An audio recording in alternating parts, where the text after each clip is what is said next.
Bonjour et bienvenue sur un nouvel épisode du podcast La Pointe. Je suis Christophe Augier, je suis en compagnie de Frédéric Durand. Bonjour Christophe, bonjour à tous. Nous revoilà au micro pour une saison 2 du podcast La Pointe. Pour ce premier épisode, retour sur les championnats du monde masculin et féminin du mois de juillet à Singapour avec quelques surprises. Nous vous présentons aussi les championnats hexagonaux qui arrivent à grands pas et comme toujours, quelques infos exclusives. Allez, c'est parti pour cette nouvelle saison.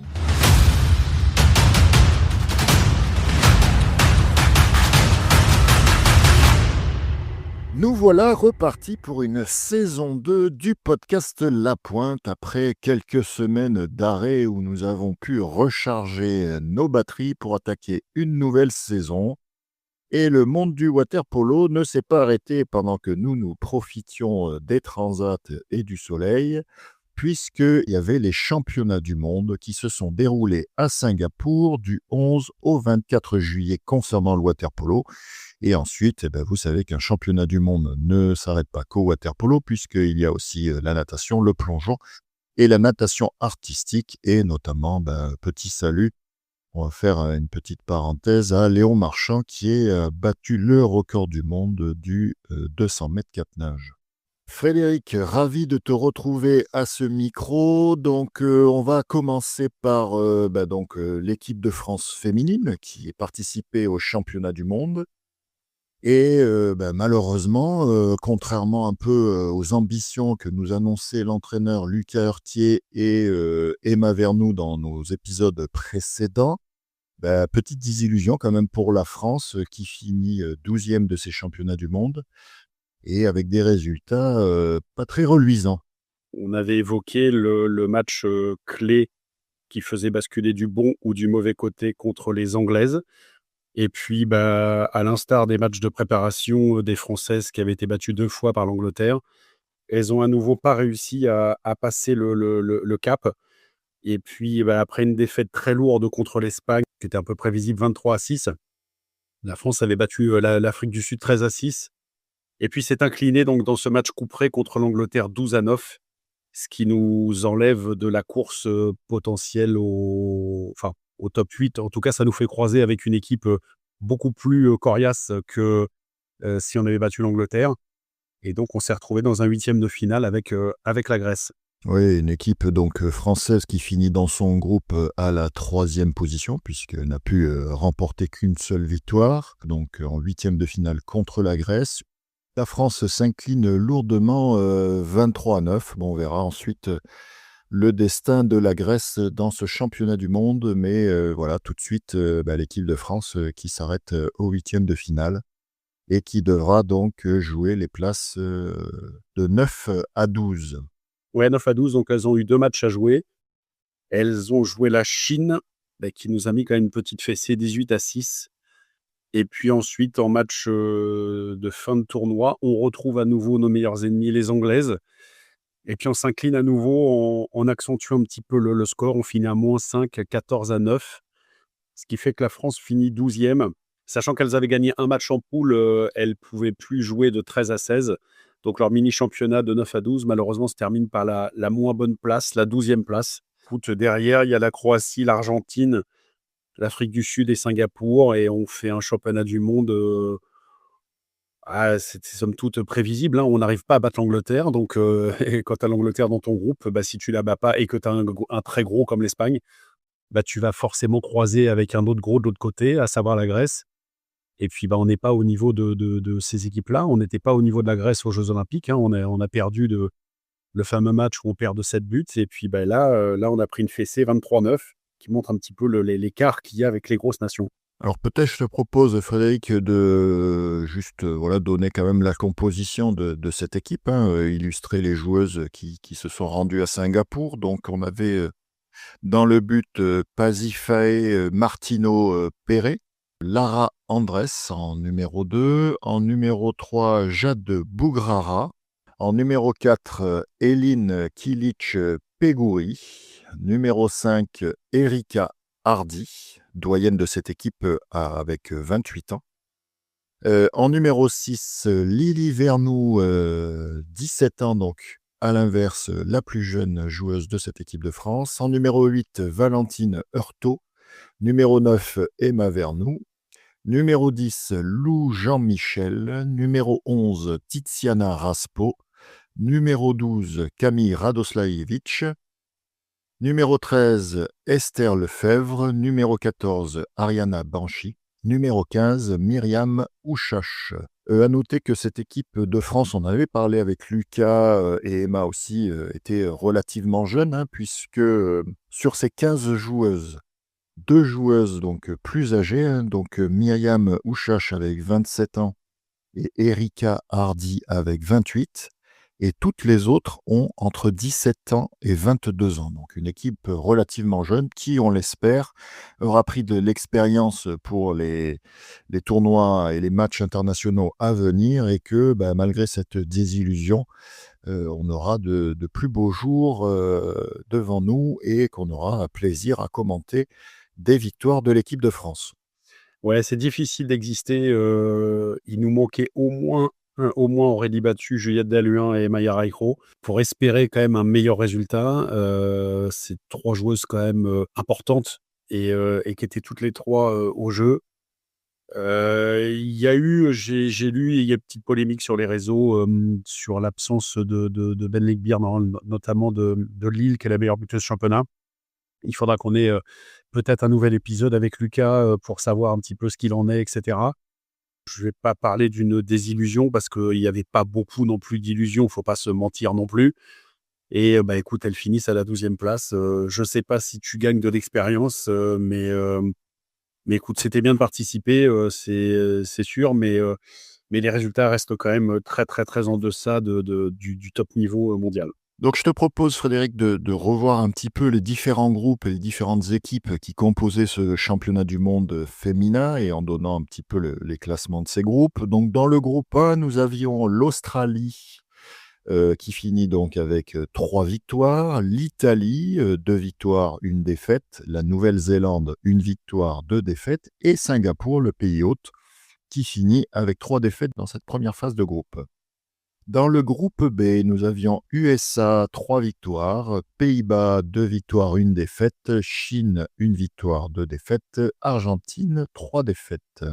Dans le groupe C, nous avions Hongrie, 3 victoires, Grèce, 2 victoires, 1 défaite, le Japon, 2 défaites, 1 victoire, et la Croatie avec 3 défaites. Et enfin, le groupe D avec la France, on l'a dit, mais qui donnait au classement préliminaire, donc Espagne, Grande-Bretagne, France, Afrique du Sud.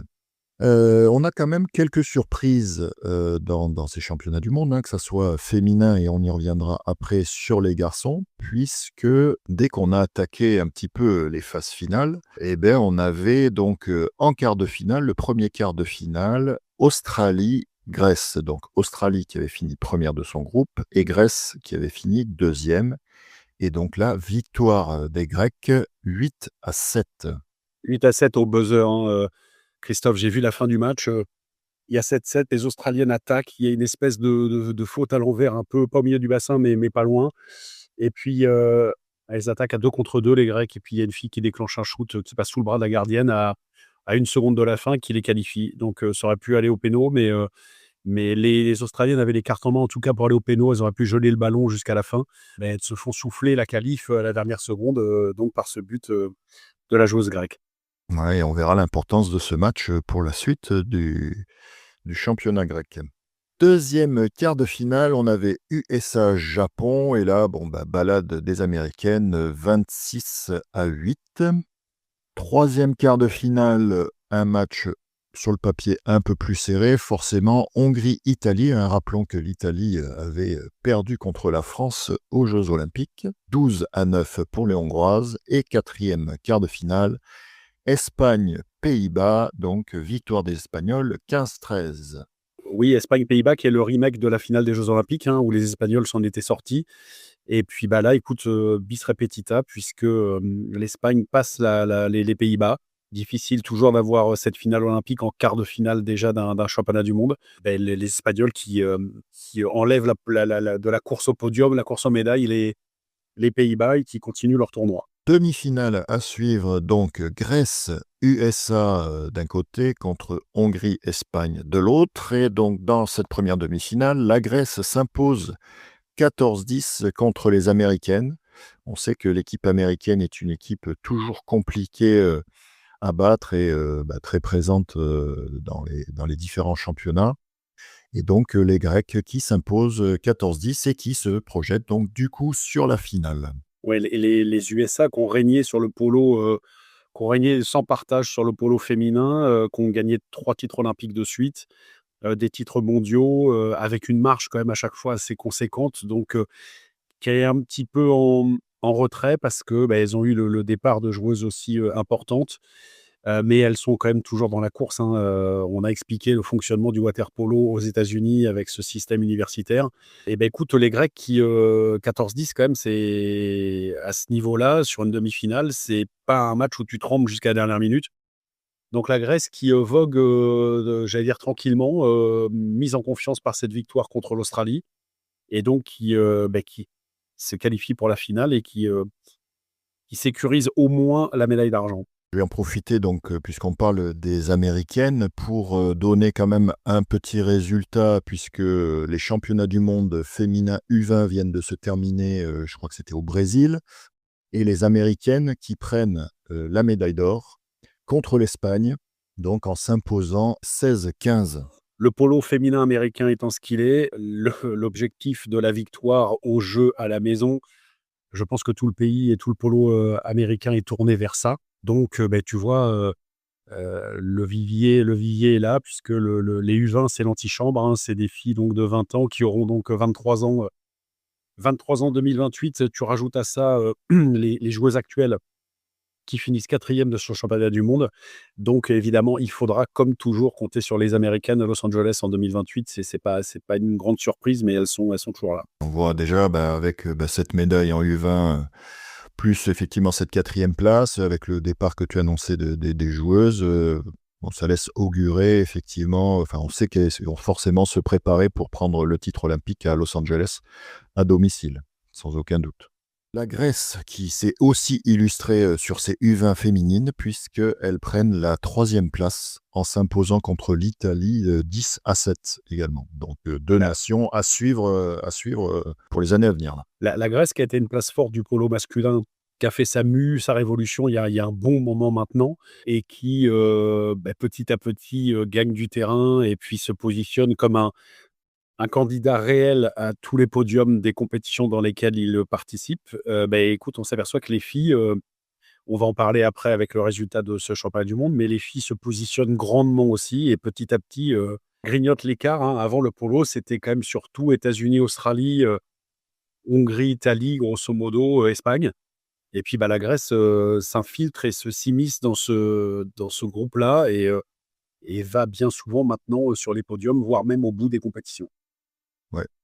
Et donc, autre deuxième demi-finale, donc Hongrie-Espagne, hein, des pays qu'on retrouve régulièrement. Donc, victoire des Hongroises 15-9, ce qui nous donne donc une finale Grèce-Hongrie et une petite finale USA-Espagne. Ouais, je suis assez surpris quand même par l'ampleur du score, hein.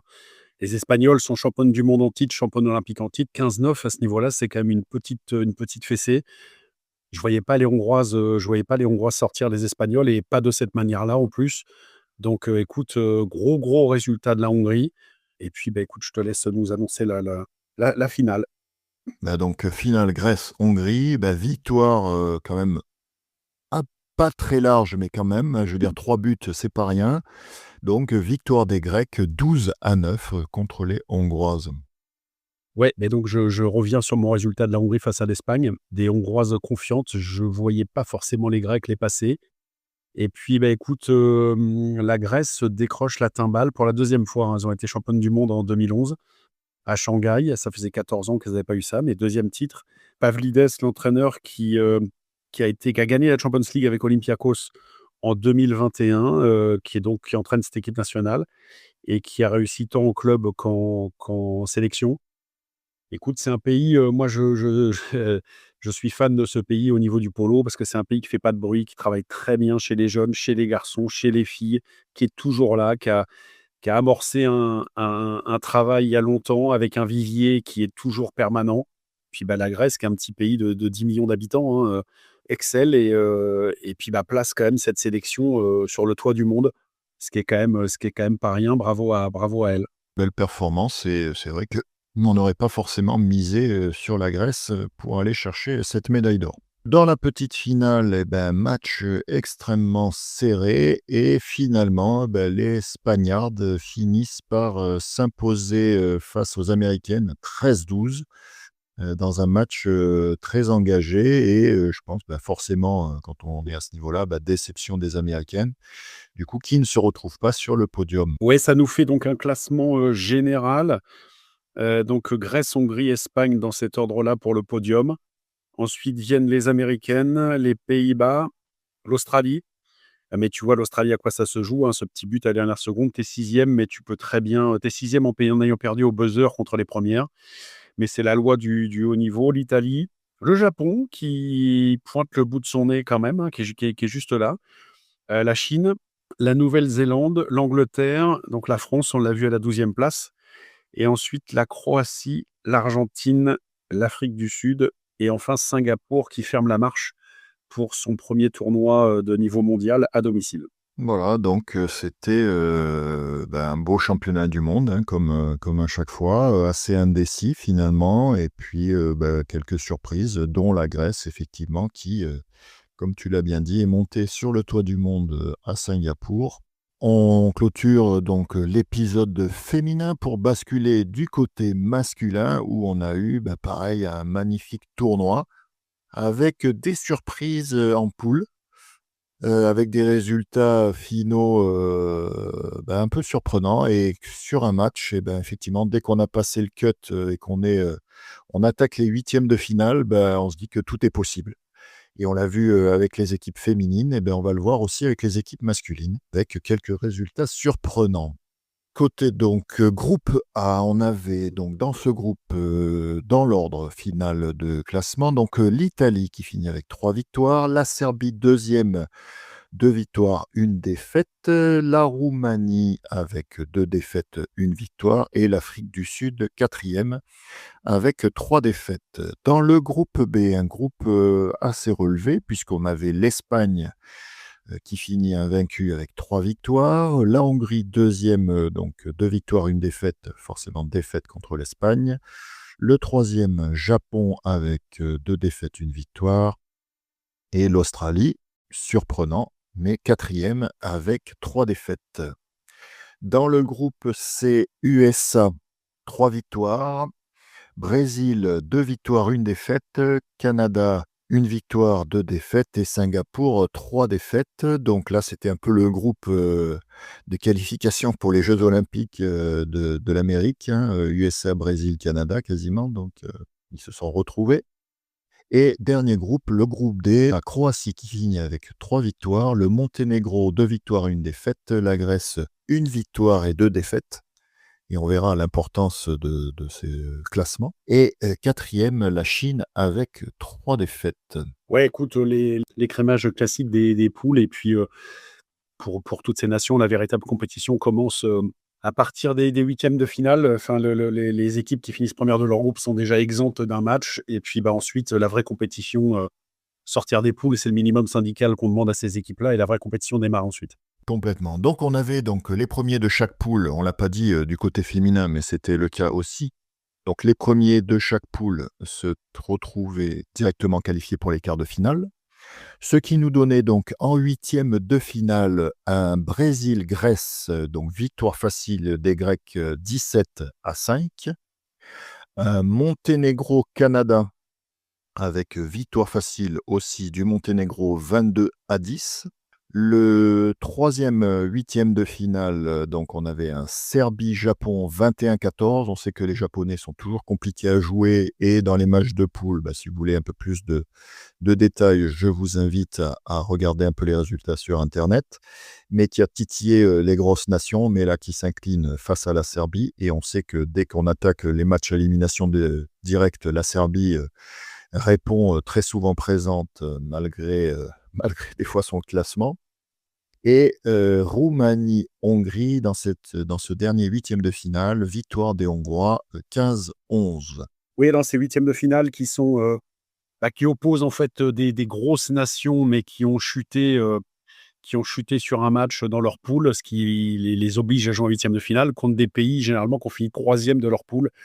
Donc, comme tu l'as dit, il y a un écart quand même très très conséquent. Il n'y a pas eu de match à suspense.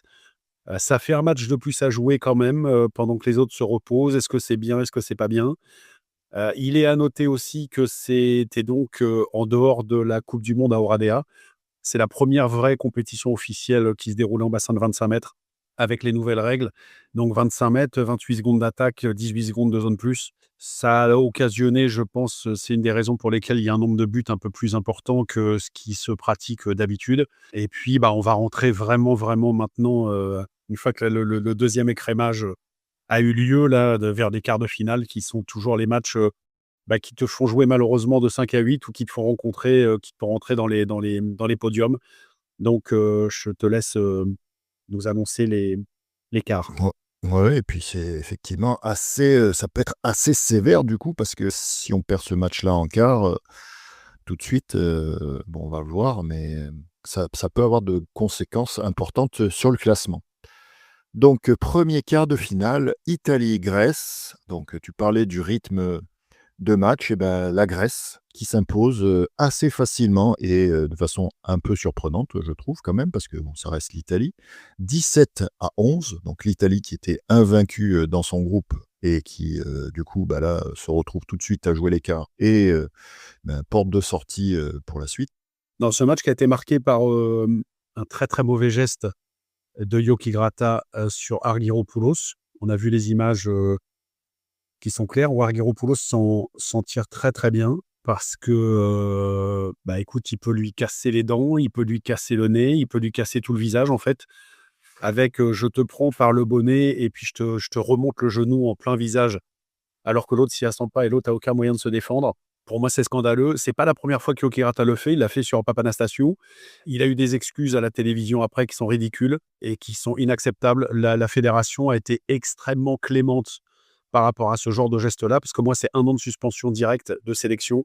Il peut jouer en club avec Recco s'il veut, mais c'est un joueur qui a une très mauvaise mentalité, très mauvais comportement. Et en Italie, ça a fait. Alors, les Italiens, des fois, protègent un petit peu leurs joueurs, mais là, c'est impardonnable, en fait, inqualifiable. Écoute, je suis très content que la Grèce ait battu l'Italie parce que les Italiens sont très borderline. Ça fait 30 ans que les Italiens jouent comme ça. Ça file gentiment.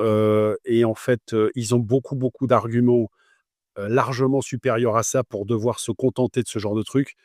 Mais l'Italie, ça suffit, quoi. Donc, ce genre de comportement-là, c'est pas la première fois et ils ont cette culture-là du mauvais coup, du mauvais geste, alors que c'est une nation qui peut faire tellement mieux.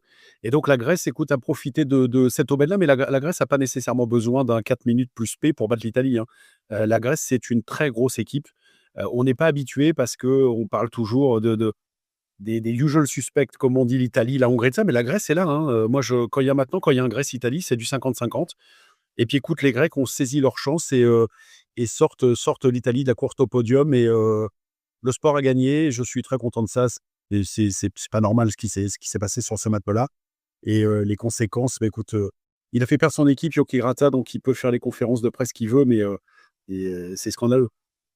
Ouais, mais tu fais bien d'en parler parce qu'effectivement, j'ai vu pas mal d'images là-dessus puisque c'est passé pas mal en boucle sur les réseaux et c'est grâce à la VAR. On en avait parlé, dans des précédents épisodes, aussi l'introduction de la VAR au water-polo et puisque je crois que pareil, il me semble, mais tu me contrediras si je dis n'importe quoi, ça n'a pas été sifflé tout de suite. C'est après, que ça a Et été parce que vu de nombreuses fois, à la télé, tout ça pour que les arbitres puissent prendre leurs décisions. oui, ça va pas être cyclé tout de suite parce que c'est la VAR sous-marine. Donc, à Oui, à à à fleur d'eau, tu vois pas trop ce qui se passe. Comme maintenant, effectivement, il y a des joueurs de temps en temps qui simulent ou bon, tu te dis: «Bon, voilà, il exagère». Là, il exagère pas. Donc, tu peux mettre la VAR, les joueurs le savent, mais ça les empêche pas de faire son petit coup de dire: «Oui, je fais du rétro et j'ai le genou qui monte». Bon, faut arrêter de prendre les gens pour des cons. Au bout d'un moment, tu lui mets un coup de genou dans la bouche et puis, tu t'es fait gauler, quoi. C'est juste ça. Donc assume et puis ne fais pas le non, mais j'ai horreur de ce truc-là. C'est du polo. Le polo, c'est un sport viril. C'est un sport, un sport de contact, donc c'est un sport viril, mais c'est pas un sport de brutalité. Là, c'est casser un joueur sans défense, de manière préméditée, ça a rien à faire là-dedans. Donc, Yoki Grata, je te dis, et c'est pas la première fois. Donc, le problème, c'est que comme tu sanctionnes pas beaucoup, et ben, ces mecs-là, recommenceront, vraisemblablement. Et j'aime pas le comportement de ce joueur depuis qu'il est rentré en équipe d'Italie, et c'est pas la première fois. Et je te dis, c'est pas bon pour notre sport, et je pense que la sanction, n'est pas du tout adaptée. Mais en tout cas, c'est une bonne chose, effectivement, que quand ce genre de geste soit sanctionné. Cette défaite, Christophe, on a appris quand même, il y a un tremblement de terre en Italie parce que, bah, écoute, on a appris que 10 joueurs sur 15, donc les 2 tiers quand même de l'équipe, c'est pas rien, ont dit que, bah, ont annoncé, ont fait une déclaration que, c'était, beh, soit ils continuaient, l'équipe nationale, c'était eux ou Sandro Campagna, le coach. Je m'attendais pas du tout à ce genre de choses. Je sais pas s'il y a Yoki Grata dans les 10, mais en tout cas, c'est quand même lui qui a fait perdre son équipe. Alors Campagna, il a un parcours avec l'Italie qui est de très, très long puisque, à l'issue de sa carrière de joueur, il a été, l'adjoint de Rodic. Donc il a été pendant 2-3 ans l'adjoint de Rodic. Ensuite, ils lui ont donné l'équipe, des U20 avec laquelle il a été champion du monde, hein, les années 73. Donc c'était au Caire, ça je m'en rappelle. Ils ont été champions du monde, les Ghibellini, Angelini, tout ça.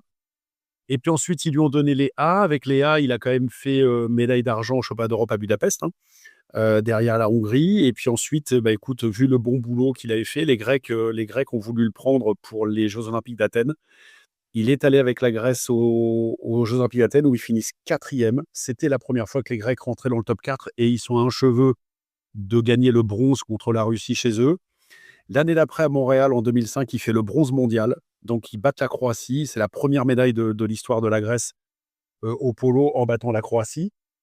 Et puis, bah, l'Italie ayant grandement, grandement échoué à Pékin, puisqu'ils ont fini 9e, c'est le pire résultat de l'histoire du polo italien aux Jeux olympiques, bah, ils l'ont rappelé. Et depuis 2009, bah, il est à la tête de cette équipe d'Italie, du Seto Bello. Et bah, écoute, il a quand même, il a 2 médailles olympiques, hein, il a l'argent à Londres et le bronze à Rio. Il a 2 titres mondiaux, en 2011 à Shanghai et puis en 2019 à Gwangju. C'est un entraîneur qui a, je vais pas dire replacé, mais qui a placé l'Italie, en tout cas, dans un top 4 mondial, j'allais dire quasiment permanent, puisque quand on voit l'Italie finir 6e, ça paraît être une anomalie. C'est un entraîneur, donc on sait la polémique qu'il y a eu aux Jeux olympiques de Paris où, bon là, pour le coup, ils se sont fait, quand même, bien arnaquer contre la Hongrie avec cette expulsion de Condemi. C'est un entraîneur qui a été prolongé par la FIN, la fédération italienne, jusqu'à Los Angeles 2028. Et puis, bah, là, écoute, alors c'est sûr que quand tu as une espèce de mutinerie comme ça, tu as pas que 2 joueurs qui y vont parce que, si tu y vas à 2 contre 15, tu te fais rétamer direct. Mais 10 sur 15, les 2 tiers de l'équipe, alors on ne sait pas quels sont les 10. Donc là, la FIN a plusieurs choix. Soit ils prennent les 10 joueurs incriminés et ils les dégagent de l'équipe. Alors, bon, je ne sais pas si c'est faisable. Soit ils donnent raison aux joueurs et ils demandent à Campagna de s'en aller, et là, c'est la porte ouverte. Campagna, c'est une institution en Italie, hein. C'est un joueur d'abord qui a tout gagné, et puis c'est un entraîneur qui a quasiment tout gagné sauf l'or olympique. Donc soit ils lui disent de s'en aller gentiment, mais là, c'est la porte ouverte, tu donnes le pouvoir aux joueurs. Donc, le suivant, bah, écoute, s'il fait l'affaire, il fait l'affaire. S'il fait pas l'affaire, les joueurs se mutineront à nouveau. Je pense pas que ce soit un bon signe. Et tu peux, mais j'y crois pas du tout, faire une table ronde avec les joueurs et l'entraîneur en essayant de trouver une solution. Mais quand tu es entraîneur et que tu sais qu'il y a 10 mecs, qui, ont plaidé, en disant: «Moi, je ne jouerai plus en sélection si c'est Campagna», tu peux pas, réconcilier les 2 parties. C'est très compliqué. Et puis un entraîneur, il a besoin quand même de la confiance de ses joueurs. Tu peux pas aller à l'entraînement le lendemain avec, 10 mecs qui veulent pas s'entraîner avec toi et leur donner un programme. C'est les fonctionnements entraîneur-entraîné, c'est très compliqué. Donc, c'est une épine dans le pied quand même parce que le contrat court jusqu'en 2028, donc, il a 3 ans de contrat. Je parle pas de la partie financière, mais, alors il y a des noms qui ont circulé. Il y a Federico Mistrangelo qui vient de gagner le championnat d'Europe des U16 avec l'Italie, donc qui est un ancien joueur, de Savone notamment. Il y a eu Vlachos, de Theodoros Vlachos, l'entraîneur de la Grèce, dont le nom a circulé. Donc maintenant là, ça va être, la course aux spéculations et aux successions. Moi, je pense que toi, lui, il part de lui-même. Il y a cette solution-là aussi que j'ai pas évoquée. Soit lui dit: «Écoute, moi, les conditions sont plus réunies, pour que je puisse continuer ma mission et je m'en vais la tête haute et débrouillez-vous sans moi. Je, c'est un orgueilleux, c'est un Sicilien, le Sandro, je le vois pas forcément faire ça non plus. Et puis, bah, écoute, comme l'Italie a la chance d'avoir un vivier et puis une relève, et cetera, pas forcément du niveau de ceux qui sont actuellement, mais bah, écoute, ils peuvent très bien dire aux gars et beh, voilà: «Vous voulez ma tête, vous l'avez pas et puis, bah, nous, on va mettre des U20, des U18 et puis on a 3 ans pour préparer les jeux et vous dégagez» et ça, après, ça met tout le monde en garde à vous derrière parce que ça solidifie quand même ton la position de ton entraîneur.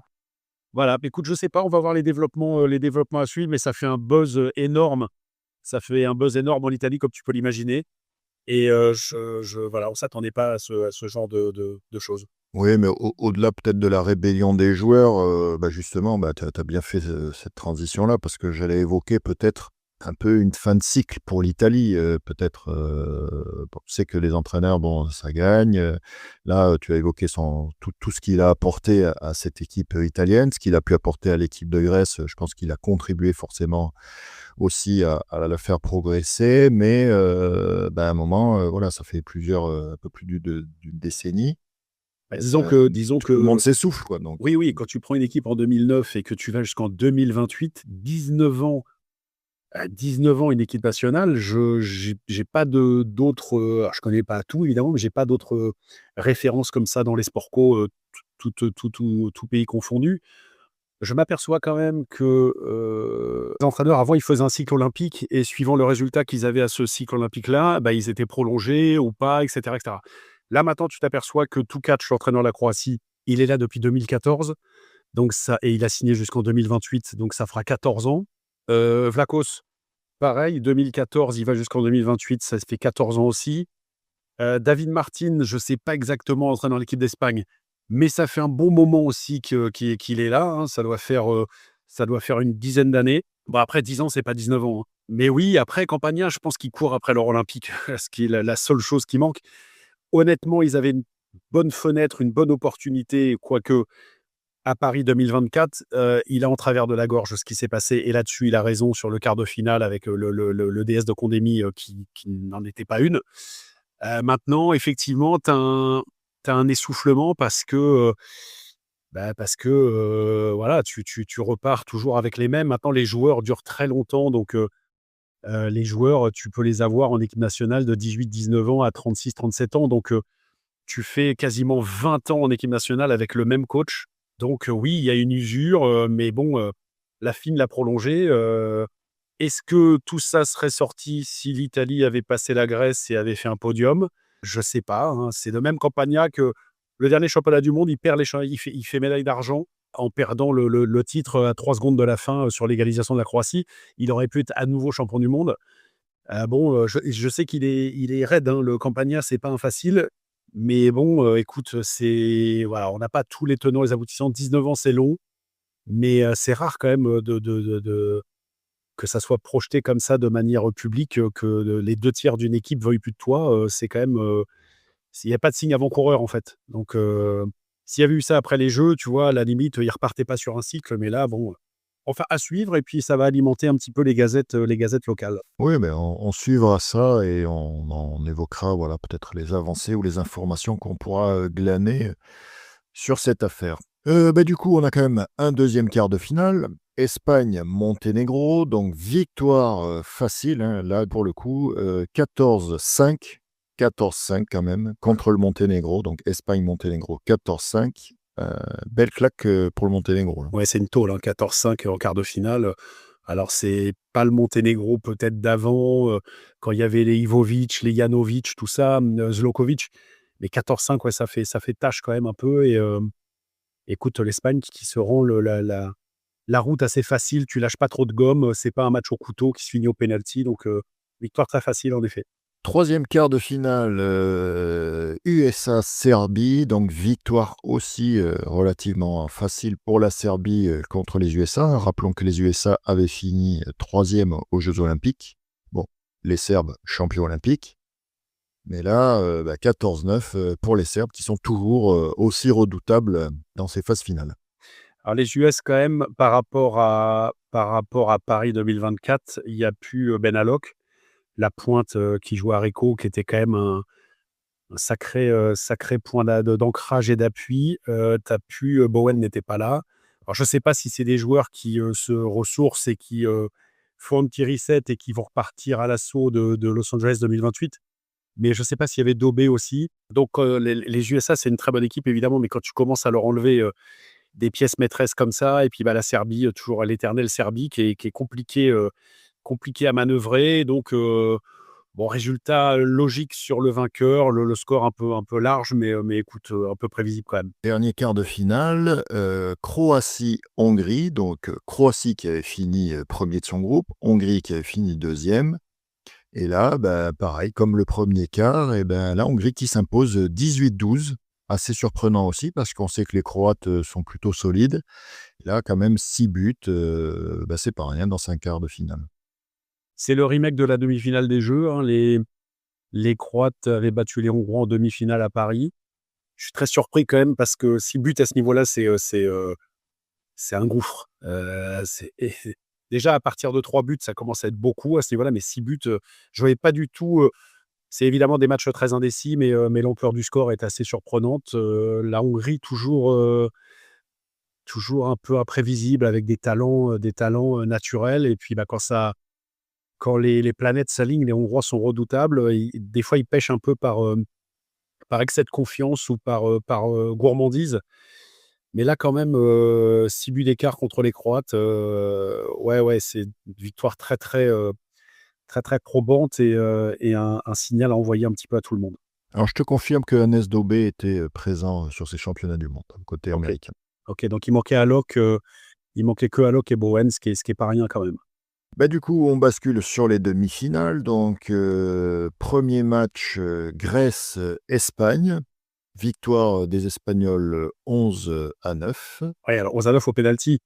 Les Grecs vont s'en vouloir éternellement de ce match-là, hein, parce qu'ils mènent et puis Mounari s'égalise à 1 seconde, 2 secondes de la fin, sur un coup franc direct. Je pense que le Grec, une fois qu'il fait la faute, il doit, même s'il est exclu, mais bon, des fois, on n'a pas toujours les bonnes pensées, il recule un peu pour se mettre au bloc. Et en fait, vu le chrono, écoute, une fois qu'il a pris la faute et une fois qu'il va s'apprêter à tirer, tu dois l'empêcher à tout prix de déclencher. Mounaris, donc, qui égalise un tir bien puissant en bas. Et donc, envoie l'Espagne au pénalty. La Grèce, c'est peut-être cru maudite parce que sur le titre, le dernier championnat du monde, ils ont cette possibilité d'être champion du monde. Ils ont un 2 contre 1 qui se profile et qui va aller au bout. Et Vlachos prend un temps mort, dont il s'est voulu grandement après. Et puis, en fait, les Grecs finissent par perdre le match au pénalty. C'était contre la Hongrie. Et puis, là, écoute, ils sont en finale quasiment à 1 seconde près. Et puis, il y a Munaris qui déclenche. Et puis, généralement, dans ces cas-là, écoute, c'est l'équipe qui revient de nulle part, qui gagne les pénaltys. Et donc, voilà, l'Espagne se qualifie pour la finale. Les Grecs joueront la petite finale. Difficile pour eux de se remettre parce qu'ils avaient vraiment les 2 pieds en finale. Et il faut se remobiliser après, c'est pas évident. Et donc, deuxième demi-finale. Donc là, pareil, match extrêmement indécis, mais habitué à se rencontrer dans des phases finales. La Serbie et la Hongrie. Et victoire de la Hongrie, 19-18. Ouais, Christophe, la Hongrie qui, après avoir éliminé les cousins croates, élimine à son tour maintenant les cousins serbes. 19-18, un match extrêmement prolifique en but. Il y a pas de C'est pas un match qui se termine au pénalty, donc 37 buts en 32 minutes. La réduction du bassin, on l'a dit, fait que le nombre de buts croît. Est-ce que c'est bien? Est-ce que c'est pas bien? Bon, voilà. Mais ouais, un match très spectaculaire. Et puis les Hongrois qui avaient perdu un match de poule, donc avaient dû jouer à 8e de finale. Finalement, après une victoire probante contre les Croates, passent les Serbes et rejoignent la finale. Les Serbes ont vendu à nouveau au chameau leur peau, mais là, ça passe pas pour eux. Je pense que les Espagnols étaient contents parce que bizarrement, j'ai pas trop d'explications, mais depuis toujours, les Espagnols ont le jeu pour battre la Hongrie. Ils sont très souvent devant les Hongrois. Pourtant, il y a des équipes comme ça qui réussissent plus à d'autres. Et puis on va le voir sur la finale. Ouais, juste, bon, on l'a pas fait sur les autres matchs, mais quand même, ce match-là a une particularité, hein. Donc, on l'a dit, 37 buts, mais les scores par période sont assez hallucinants aussi, hein. Donc, Hongrie, premier quart, 6-3. Deuxième quart pour la Serbie, 5-2. Troisième quart, Hongrois, 8-4. Et quatrième quart, Serbie, 6-3. Bah ouais, 37 buts, hein, ça fait du 9 buts de moyenne par carton. Ouais, 8-4 dans un carton, c'était les scores de match avant ça, hein. Ouais, c'est Donc, assez fou, quoi. ouais, ouais, sur un carton, c'est vrai que ça fait beaucoup. Puis voilà, les gardiens sont pas. Maintenant, tu vois, ça shoot, honnêtement, ça shoot tellement bien, ça shoot tellement fort, précis, bien, après des fixations redoutables. Les gardiens, s'ils sont pas suppléés vraiment par le bloc, c'est super dur, quoi. Les trajectoires, les ballons partent vite, c'est très, très compliqué. Donc, bah, écoute, une belle demi-finale. Et puis, bah, je te laisse, de nous conter un petit peu le podium. Ouais, et puis avant d'attaquer quand même juste ce podium et ces 2 derniers matchs, le bloc, tu l'as évoqué et c'est une statistique, assez importante. Notamment on l'a vu en Champions League, lorsqu'on commentait un petit peu les matchs, après coup. Les équipes qui s'imposaient, souvent, étaient l'équipe qui arrivait à la mettre le plus de blocs, donc à forcément à mieux défendre et c'était vraiment, une statistique très importante pour s'assurer d'une victoire. Exactement, bah, oui, oui, en plus, le bloc ne donnant pas le droit à un corner, c'est une balle récupérée. Donc, il faut à tout prix suppléer les gardiens. Et tu vois, cette espèce de forêt de bras quand il y a un coup franc direct, c'est pas facile quand tu es shooter aussi, mais quand tu passes le bloc, généralement, tu marques. En plus, bon, dans ces 2 équipes-là, on a quand même des bons gardiens aussi. Bah, ce qui nous amène donc, je vais commencer par la petite finale, Grèce-Serbie et bah, là, je pense que peut-être l'énergie laissée par les Serbes au match précédent fait que, bah, les Grecs s'imposent assez facilement, 16-7. Ah, c'est un peu facilement, c'est, le moins qu'on puisse dire. Je pense qu'il y a très peu quand même de matchs, pour les médailles qui se terminent à -10, pas -9, mais on n'est pas loin de la dizaine de buts. Écoute, c'est le remake des quarts de finale des Jeux olympiques de Paris où les Jaksic avait envoyé les siens en demi-finale à 1 seconde de la fin. 16-7, c'est une démonstration et je m'attendais pas du tout à ce score-là. J'avais mis une petite pièce sur la Grèce, très honnêtement, mais 16-7, c'est une boucherie, hein. Donc, je suis très, très surpris par l'ampleur de ce score-là. Et puis, bah, écoute, les Grecs qui montent sur le podium, ils avaient fait, une médaille de bronze à Kazan en 2015 et puis ils ont fait l'argent il y a pas longtemps. Avant de parler de la finale, le fait que les Grecs, rejoignent le podium, ça nous donne le même podium que chez les filles dans un ordre différent puisque, Espagne, Hongrie, Grèce, sont les équipes garçons et filles qui ont trusté, les médailles dans le désordre, mais c'est à noter quand même. Ouais, bah, je l'avais noté, mais je vais en profiter puisque tu en parles, puisque l'Espagne, donc on a 3 équipes effectivement qui trustent les podiums. Donc l'Espagne en garçon fait or. Bon, du coup, je dévoile la finale. Le bronze en filles. Chez les Grecs, c'est inversé. Bronze en garçon, or en filles. Et les Hongrois qui finissent avec 2 médailles d'argent. Non, mais ça montre la pérennité de ces écoles de water-polo-là, de la permanence au haut niveau, la permanence dans les résultats. Ça travaille bien et ça récolte les fruits du bon travail. C'est c'est des projets, en fait. Il y a des projets. C'est-à-dire que, voilà, on prend les catégories d'âge, on regarde quelle compétition il va y avoir, on performe toujours chez les jeunes. Et puis, bah, comme par magie, les jeunes, quand ils deviennent seniors et qu'ils ont gagné en jeunes, généralement, ils sont pas loin quand même de toujours gagner chez les grands. Et voilà, des vrais projets avec des moyens qui sont mis en place. Ouais, et avant d'attaquer donc, donner le résultat de cette finale quand même, gros trou d'air, des Serbes dans le deuxième quart, puisqu'ils encaissent un 6-0 contre les Grecs. Donc, Ouais, 6-0, c'est pas commun. Et puis, non, non, mais la Grèce qui a une génération qui avait plus Fountulis, hein, leur buteur étoile qui a été là longtemps, mais tu as toujours Genny Dounias qui est un joueur que j'adore. Il y avait Pavlakopoulos qui est parti faire le championnat au même titre que Zalanki était pas avec la Hongrie. Ils sont partis faire le championnat, très lucratif, à Malte. Mais donc tu as Pavlakopoulos, tu as pas Fountulis, mais tu as toujours cette équipe, Papanastasiou. Ils ont 2 pointes, Kakaris et Nikolaïdis, qui sont forts. Et puis, bah, après tu as cette équipe, Skoumpakis derrière, Papanastasiou, Argyropoulos. Ils ont une vraie belle équipe, ça travaille, c'est très discipliné. Et puis, bah, écoute, ils méritent, hein. Moi, je suis très content que la Grèce gagne le bronze et ils méritent ce qui leur arrive.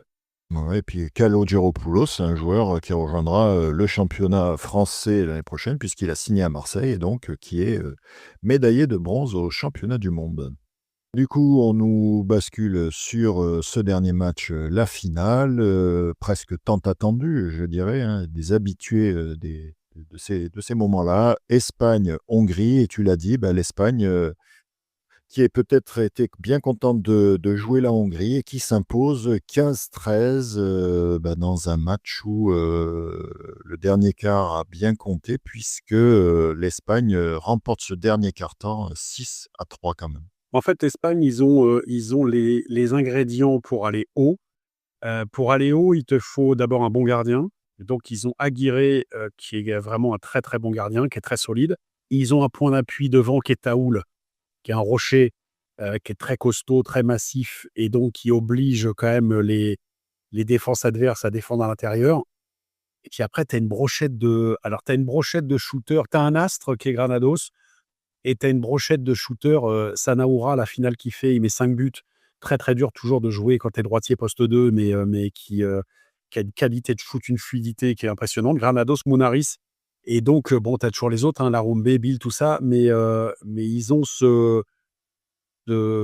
cette qualité de fixation de shoot. Alors la Hongrie était pas, il y avait pas ce Schomavogel, le gardien, je ne sais pas ce qui s'est passé pour lui. Lui, il était pas à Malte, donc je ne sais pas s'il était blessé ou quoi. Le gardien de Ferencváros, c'est l'équipe nationale. L'autre gardien a été un peu plus en difficulté, c'est normal, mais la qualité de shoot, tu vois l'amplitude de Granados, la fluidité, ça shoot sans effort, c'est vraiment, enfin sans effort apparent. C'est vraiment, super beau à regarder et l'Espagne, bah, qui offre une retraite fantastique à Felipe Perón, pour qui c'était le dernier match, qui tire sa révérence, un monument de notre sport, Felipe Perón, 39 ans, un 86, ouais, c'est ça. Il Ouais. avait dit qu'il arrêtait et qui arrête sur un titre de champion du monde, est formidable pour lui.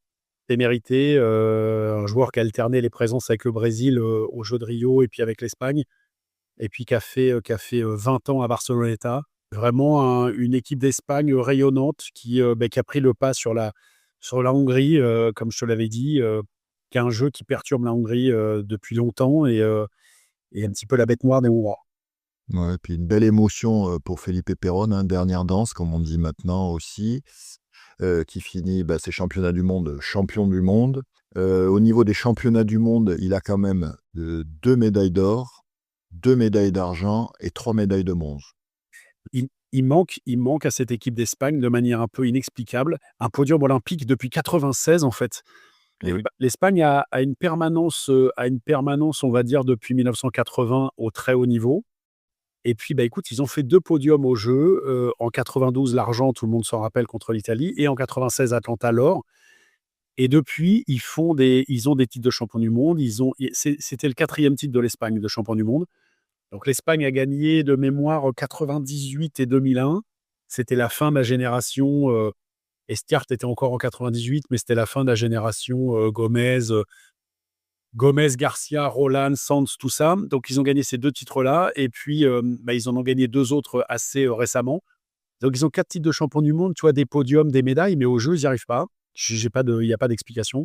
Mais oui, Perón, a une longévité dans ce sport qui le classe quand même parmi, même s'il n'y a pas un or olympique, qui le classe quand même parmi les joueurs qui auront compté, 20 ans quasiment de présence ininterrompue et puis qui met 2 buts en finale, hein, qui fait 2 sur 2 en finale, mine de rien quand même, qui avait été un peu en dedans. Moi, j'avais vu au Final Four, qui avait été quand même un petit peu en échec et puis tu voyais quand même qu'il faisait un petit peu son âge et puis, bah, là, écoute, peut-être la possibilité de savoir que c'est la fin, en fait, ça l'a peut-être amené à se surpasser et puis c'est une super belle histoire, pour lui qui est un garçon sympathique, qui finit sa carrière comme ça sur un titre de champion du monde. Bravo, un grand bravo à lui, un grand bravo à l'Espagne, à David Martin, avec cette accolade avec Perón à la fin Ouais, tout et à heu fait. et l'Espagne qui est sur le toit du monde à nouveau.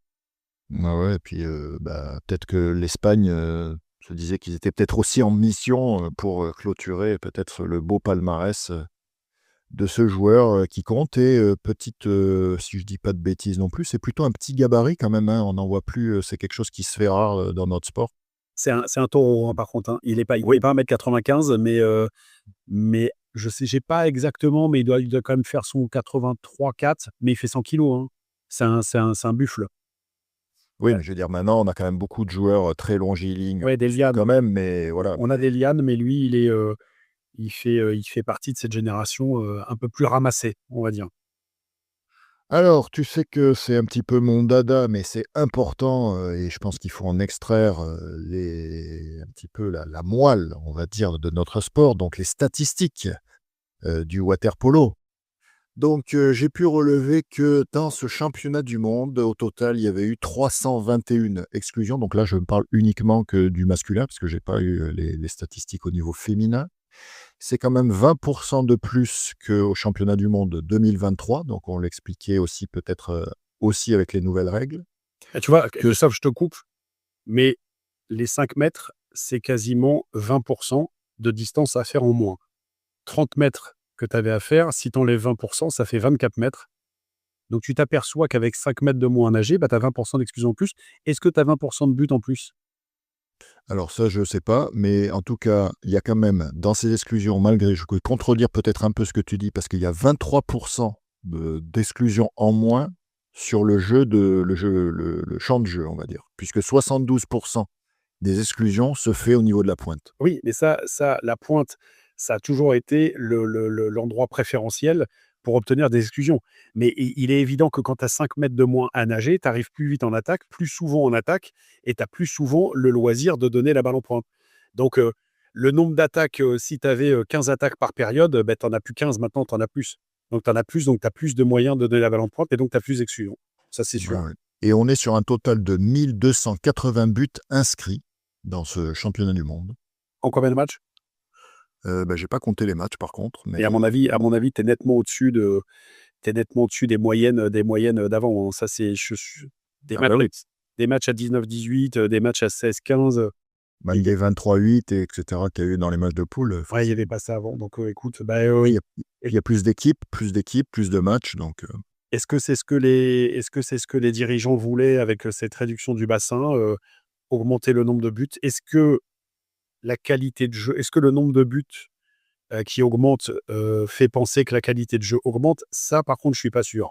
C'est pas parce que tu marques plus de buts que le niveau est plus élevé. à noter aussi donc dans ces championnats du monde, petite surprise, je vais le dire comme ça, puisque l'ancien aixois Royal de Souza finit meilleur buteur, donc le joueur canadien, meilleur buteur de ces championnats du monde.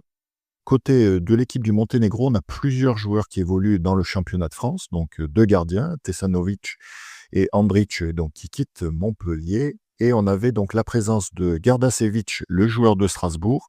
Par contre, absence de Popadic dans cette équipe, monténégrine. Savic, donc le nouvel entraîneur du Monténégro, a fait ses choix. Il est à noter quand même, et je pense que ça n'a pas dû aider, que Dimitri Kolod, le russe, et qui évolue au Monténégro depuis longtemps, est devenu monténégrin. Donc c'était sa première compétition avec le Monténégro. Kolod qui est un joueur très très solide quand même, qui va très vite, gros shoot. Qui est passé par Aix aussi. Oui, qui est passé par Aix. Oui, la première année, oui, je me rappelle, il a fait qu'une année. De Souza, après les meilleurs buteurs des championnats, tu sais, quand tu joues dans une équipe forte, le scoring est souvent partagé, éclaté, donc c'est difficile. Après, c'est très bien, hein, ce qu'a fait De Souza, je ne dis pas que c'est pas bien, mais après, tu sais, tu peux mettre 10 buts contre Singapour et puis 8 buts contre l'Afrique du Sud et puis tu deviens meilleur buteur du championnat. C'est un peu moins, pas révélateur, mais je me méfie toujours un petit peu de ces statistiques-là. Oui, mais bon, c'est quand même une chose qui est souvent quand même mise en avant dans les différents championnats du monde, enfin, je dirais championnat tout court même, hein, où effectivement on met le meilleur gardien, le meilleur buteur, Et le je M crois que et le MV MVP? je crois que c'est Manertz. Manertz comme en finale de Champions League. Que voilà ce qu'on pouvait dire, non, avant de passer peut-être un petit point sur les championnats français, on va quand même donner le classement, général, de ce championnat du monde, masculin. Ouais, donc le podium, on l'a vu, hein, Espagne 1er, Hongrie 2e, Grèce 3e, suivi donc des 3 équipes des Balkans, la Serbie, la Croatie, le Monténégro. L'Italie finit 7e, les USA 8e, le Japon 9e, la Roumanie 10e, et puis ensuite on n'a plus une équipe européenne, le Canada 11e, le Brésil 12e, l'Australie, je vais revenir juste 30 secondes dessus, l'Australie 13, la Chine 14, Singapour qui a réussi à pas finir dernier, contrairement aux filles, et donc qui laisse la dernière place à l'Afrique du Sud. L'Australie, un résultat par rapport à ce qu'ils avaient montré au jeu, un résultat un peu compliqué. Ils ont perdu Pavillard, qui est un super joueur, le gaucher, qui va d'ailleurs rejoindre Reco, qui est vraiment un super joueur qui avait été étincelant aux Jeux Olympiques. Pour moi, quasiment le meilleur gaucher des Jeux avec Mandic, qui n'était pas là, qui s'est cassé la main. Et puis l'Australie est peut-être en renouvellement de cycle pour préparer les Jeux de 2028, mais un petit peu en dedans sur ces championnats du monde-là. C'est pour ça qu'on parlait un petit peu de surprise. Et puis la Grèce qui arrive à monter sur le podium, en garçon et en filles, forcément, avec le titre suprême chez les filles. Voilà. Les Serbes qui sont pas sur le podium. Voilà, La Grèce, qui aura quand même battu et l'Italie et la Serbie, qui était vraiment à 2 doigts, voire 1 doigt de battre l'Espagne. Donc, ouais, la Grèce est là et il faut s'habituer à la présence de la Grèce. Croatie, Monténégro, voilà, qui arrive à se positionner 5-6. Italie, on en a parlé, un peu décevant sur la 7e place. Après, c'est une année post-olympique. Donc, les années post-olympiques, tu as souvent des arrêts de carrière, Puis des renouvellements pour des travailler sur le renouvellements, nouveau cycle. des tentatives, oui, voilà, donc des mises à l'essai, j'allais dire, de nouveaux joueurs, etc. Tu repars sur un cycle de 4 ans. Donc, souvent, tous les gars qui avaient 35, 36, bon, Perron, tu me fais mentir, mais ils arrêtent. Donc, il faut que tu aies épuisé un petit peu plus chez les jeunes. Et donc, c'est toujours des années un petit peu, pas révélatrices, mais en tout cas, à prendre un petit peu avec précaution. Voilà ce qu'on pouvait dire et faire ce retour sur les championnats du monde qui se sont déroulés à Singapour, où on avait quand même donc l'équipe de France féminine qui était présente, et aussi quand même un certain nombre de pays qui avaient quand même à la fois les hommes et les femmes représentés.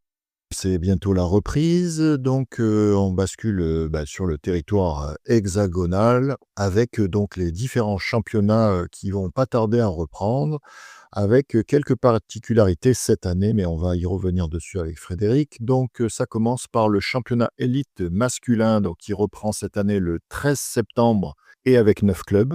On l'a évoqué, arrêt de Reims, qui ne retrouvera pas le championnat élite malgré sa qualification européenne. La montée de Bordeaux et Douai, qui viennent compléter donc ce championnat.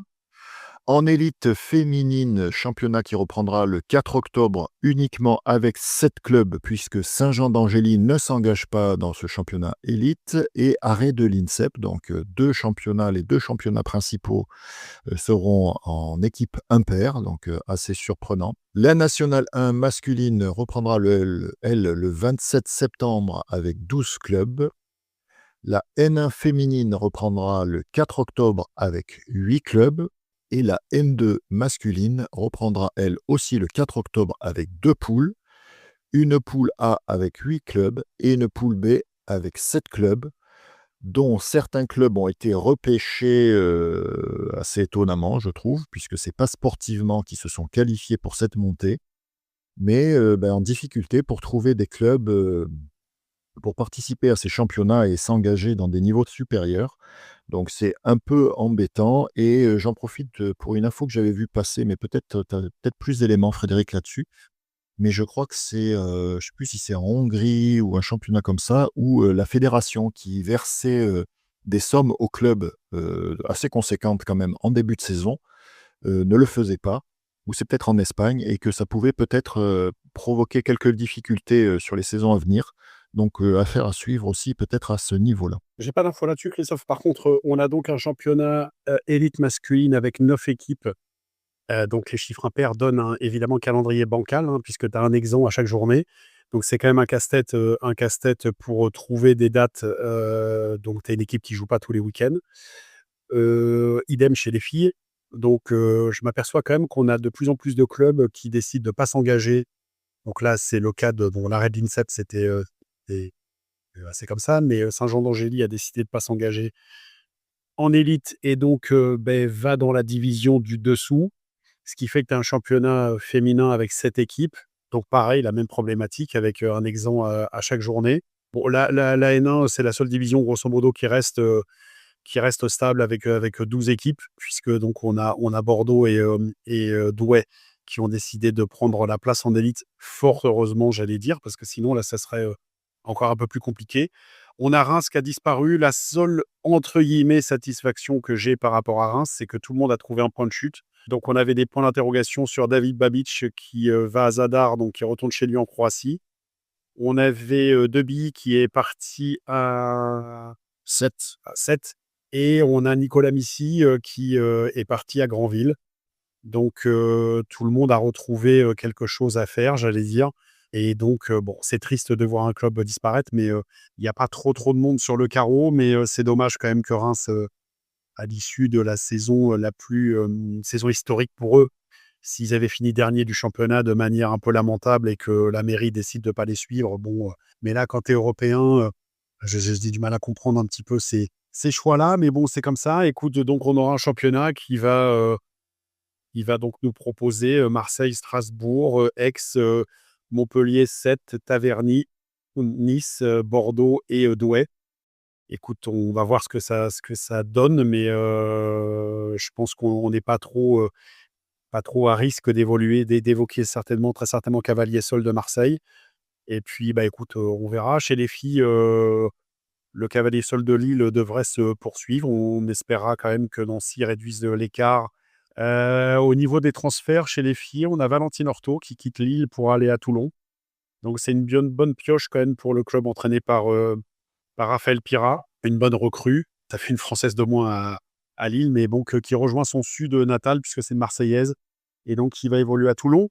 Il y a l'ouverture apparemment, j'ai entendu ça, mais j'attends de voir ça de manière plus précise. Il y aurait, donc je vais parler au conditionnel, la création d'une section féminine au Cercle des nageurs de Marseille. Les anciens, on s'était toujours demandé pourquoi il n'y avait jamais de filles. Il y a des nageuses qui arrêtent le polo, comme dans tous les cas, arrêtent la natation, comme dans tous les clubs. Et apparemment, le club mettrait une section féminine, donc à suivre. Marseille ne va pas s'engager pour finir avant-dernier. Donc ça peut être un changement dans le paysage poloistique français. Et puis les garçons, écoute, on suivra ça avec attention. Mais un championnat, il y aura plusieurs championnats dans le même championnat, je pense. Et puis, bah, écoute, on verra comment ça se profile. Et ça devient quand même un élément important, c'est que donc dans la difficulté donc de faire ce calendrier, il y aura pas de match. C'est à noter quand même du 15 novembre au 7 février. Ça fait quasiment 3 mois d'arrêt. Alors au milieu de ça, il y a les championnats d'Europe des garçons DA, qui est la compétition quand même importante, qui est la dernière compétition en date, c'est la Coupe du monde l'année dernière, cette année en début d'année à Oradea. Mais un championnat qui s'arrête 3 mois, c'est énorme 3 mois. Hein. Donc, pour les équipes qui n'ont pas d'internationaux ou pour les joueurs qui ne sont pas internationaux, une coupure 3 mois, c'est quasiment plus long que la coupure estivale. Tu arrêtes le championnat en mai, tu reprends grosso modo en août l'entraînement. Et là, tu vas t'arrêter pendant 3 mois. Donc, c'est long 3 mois. Écoute, on verra comment ça se passe. On va suivre ça de près. Alors juste, donc on a aussi tout à l'heure, tu parlais des joueurs qui avaient quitté Reims et qui avaient trouvé des clubs. Ben, on a Julien Hoffner qu'on avait reçu à ce micro, qui sera le gardien de Bordeaux l'année prochaine. Exactement. Après, je crois que tu avais une info sur Do Carmo. Ouais, Denis Docarmo, l'artilleur sétois, a décidé d'aller voir ailleurs et il voit loin puisqu'il va à Salerne en Italie qui joue en A1. C'est un choix courageux, ambitieux de sa part et je trouve que c'est très bien. Alors il va manquer évidemment à 7, hein, mais Docarmo c'est un 96, donc il a 29 ans. C'était l'année ou jamais, j'allais dire, de partir. Donc bah, écoute, d'aller se frotter à un championnat qui est très fort. Et je trouve ça très bien de sa part. Hein. C'est un joueur qui est toujours dans le top 3-4 des meilleurs buteurs du championnat, un pur produit sétois, et qui va retrouver un championnat où l'ont précédé avant lui. Bah, écoute, Aurélien Cousin a joué en Italie, Michael Bodegas évidemment a joué en Italie, Hugo Crozy a joué à Brescia, Romain Blary a joué à BPM. Je ne veux pas dire de bêtises, mais je pense que c'est tout. Donc, écoute, il va jouer là-bas et c'est super pour lui. On lui souhaite bonne chance. On le suivra attentivement. Peut-être qu'on aura l'occasion de l'avoir à notre micro s'il est d'accord pour nous raconter un petit peu cette expérience transalpine. Mais c'est un transfert, un des gros transferts marquants quand même de ce mercato. 7 qui perd son meilleur buteur. Hein. Et puis, on avait l'Espagnol aussi qui quitte 7 pour retourner en Espagne. Donc, 2 buteurs, même s'ils ont pris d'autres joueurs, notamment on en parlait, Debi qui va rejoindre 7, mais c'est pas, en tout cas sur l'apport offensif et statistiquement les buts marqués, on n'est pas tout à fait sur le même niveau de but forcément. Mais on en revient aux difficultés financières des clubs. Hein. C'est toujours pareil. Hein. si tu mets Marseille de côté et on va dire Strasbourg, les autres essayent de faire du mieux qu'ils peuvent avec l'argent qu'ils ont, mais c'est compliqué. Et écoute, Docarmo a fait ce choix-là et c'est un joueur que j'aime bien, qui est toujours vaillant, qui a été aussi en position, lui, d'être dans l'équipe de France olympique, hein, qui a longtemps été dans les 15. Et puis, bah, écoute, on verra ce que ça donne là-bas dans un championnat où l'étranger est là pour scorer. Donc, il n'y a pas trop de. On prend des étrangers pour faire la différence. Donc, ça sera intéressant de voir son parcours là-bas. Ouais, mais on suivra ça de près et effectivement, peut-être que on le laissera s'installer confortablement et on essaiera de le faire venir à ce micro pour qu'il nous raconte cette aventure italienne.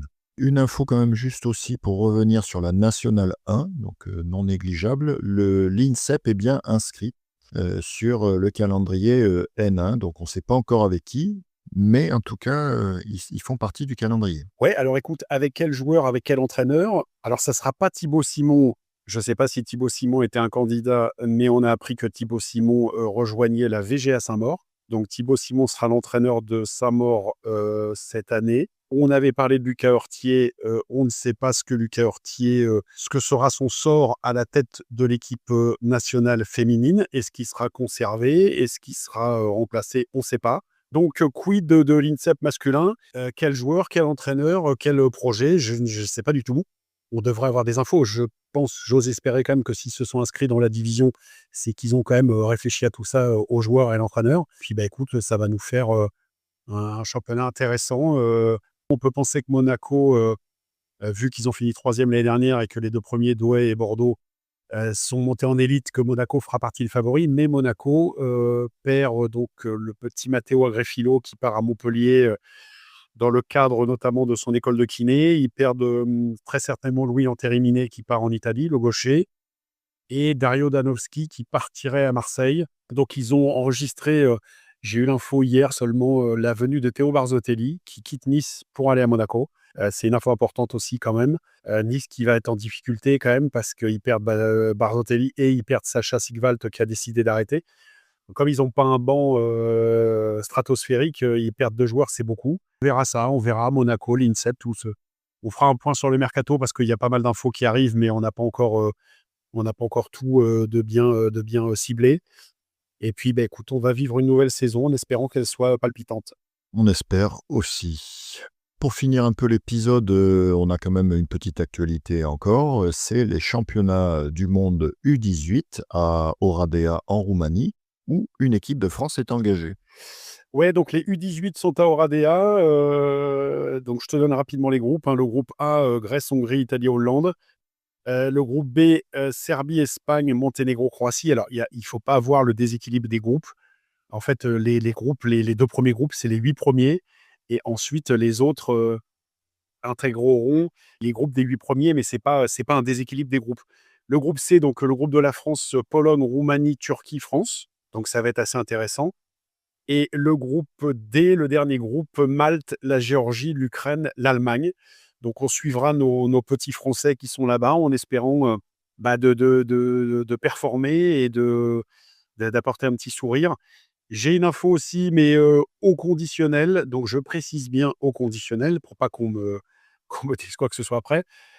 Donc, tu le sais, donc c'est Denis Hauguin, donc le DTN général de la Fédération française de natation. Florian Brouzeau devrait être son adjoint en charge du water-polo.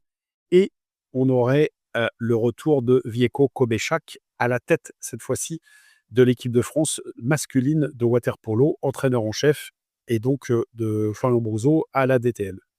Donc, information à confirmer, mais les sources concordent un peu, donc normalement, ça devrait être ça. À suivre. Bon, à suivre et à creuser un petit peu, et peut-être que mardi prochain, on aura la confirmation de ces infos-là, puisque l'épisode prochain devrait être consacré, si tout va bien, si on arrive à consolider nos informations sur le mercato. Voilà, donc on arrive, épisode de reprise, hein. Il a fallu dérouiller un petit peu tout ça, remettre le micro en fonction. Bon, on espère que vous avez passé un bon moment avec nous, que voilà, vous êtes peut-être encore en vacances et que vous profiterez pour bien écouter ces épisodes et profiter aussi, si vous êtes effectivement en vacances, pour rattraper votre retard et attaquer la nouvelle saison 2 avec nous. À bientôt. Merci, ciao. N'hésitez pas à nous laisser vos commentaires. Si l'épisode vous a plu, vous pouvez noter l'épisode, le partager et pour ne pas manquer les prochains, pensez à vous abonner. À très vite sur La Pointe.